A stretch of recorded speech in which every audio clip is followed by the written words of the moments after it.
Pour en savoir plus, Tahiti, le paradis tropical qui a fait rêver l'Europe. Imaginez une île paradisiaque avec des plages de sable blanc, des lagunes turquoises et des montagnes verdoyantes. Bienvenue à Tahiti.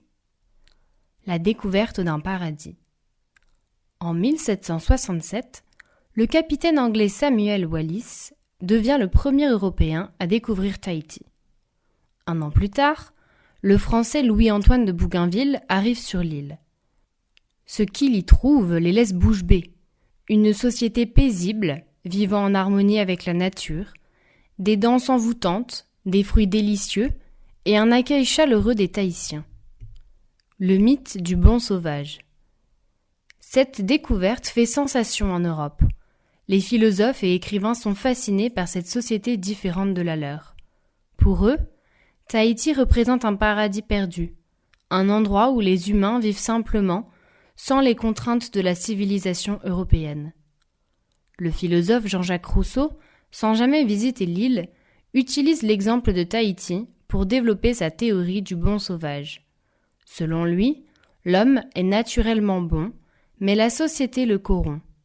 Les Tahitiens vivant loin de la civilisation européenne incarnent pour lui cet état de nature idéal. Paul Gauguin, 1848-1903, est un peintre impressionniste et graveur français très influent.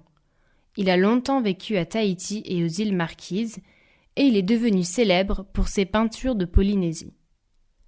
Un lieu d'exploration scientifique. En 1769, le célèbre explorateur James Cook arrive à Tahiti avec une mission spéciale: observer le passage de Vénus devant le Soleil.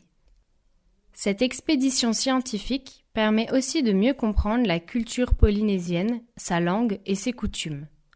L'héritage aujourd'hui. Aujourd'hui, Tahiti continue de faire rêver. C'est une destination touristique prisée. Sa culture traditionnelle est toujours vivante. Ses danses et sa musique sont célèbres dans le monde entier. On y parle français, c'est une collectivité française d'outre-mer. Tahiti nous rappelle que parfois, les lieux les plus éloignés peuvent avoir une grande influence sur notre façon de penser.